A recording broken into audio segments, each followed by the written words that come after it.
The resuspension of PCBs and other contaminants would not only affect wildlife and aquatic species, but also human health.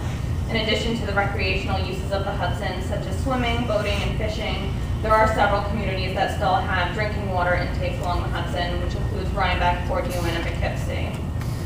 On to effects of sensitive species and habitat in the river.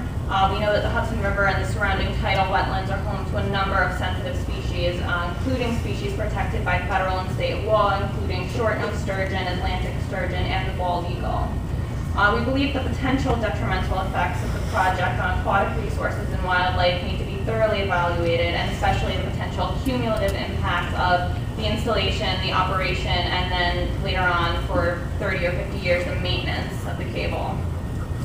The impact of the siting and installation of the cable on subaquatic vegetation, the nearshore marine habitat, and the riverfront riparian habitat, as well as that potential for shoreline erosion and the destruction of wetlands during the installation of the cable needs to be evaluated. And also the potential for the installation process to possibly spread some of the invasive species that we've seen over the past several years. Excuse me, Haley, if I may interrupt. Sure. What invasive species are at stake here? The zebra mussel is one that I know off the top of my head, and I know there's also a couple of aquatic plant species whose names I don't remember, but we will be discussing specific invasive species in our formal written comments. Thank you, great.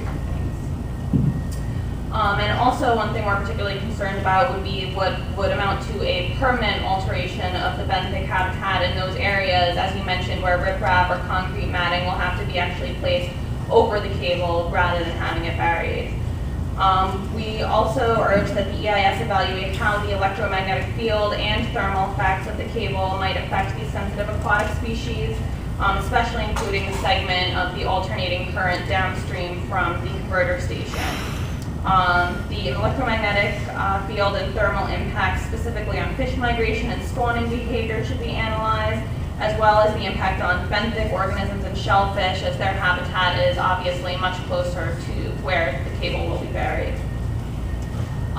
We also urge that the EIS thoroughly evaluate the potential of the alternative routes, including the alternative land route, and whether any of these alternative routes might further mitigate environmental impacts to an extent more than what has been deemed the chosen alternative.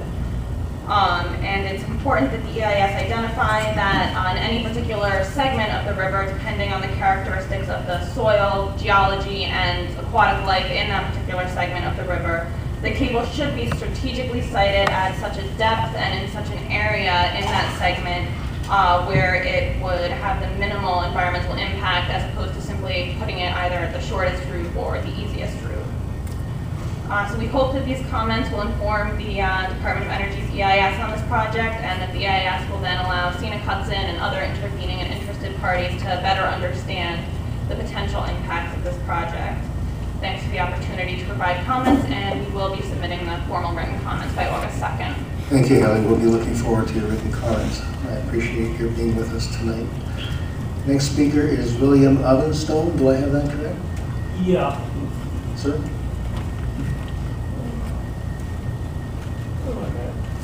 Since a bunch of you people already touched on some of the subjects I was going to talk about, doesn't leave me much to say. Okay. I have every confidence in you. Okay, electric field, yeah. When you run electricity through a wire, you get them on pole. There are legal questions involving right-of-way for people who own property on the river and boat yards. In other words, you got, let's say, a cable that's nearby.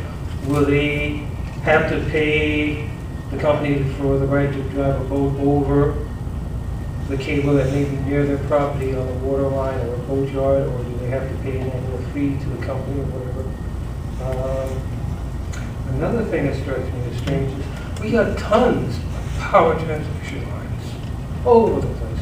Why can't we just upgrade a few of them instead of playing around with the Hudson River? It's also a little crazy because the Hudson River is also, the entire length of the Hudson River is an ancient earthquake fault. So let's work with the transmission lines that we have and leave the Hudson River alone. The Hudson River is our friend. I live a mile away from this. Thank you, Mr. Uppenstone. You'll be pleased to hear that we do look at seismic potential impacts, and we do look at geology and earthquakes, and that kind of thing will be in the EIS for you to review. I'd like to move on now to Mr. David Loudon.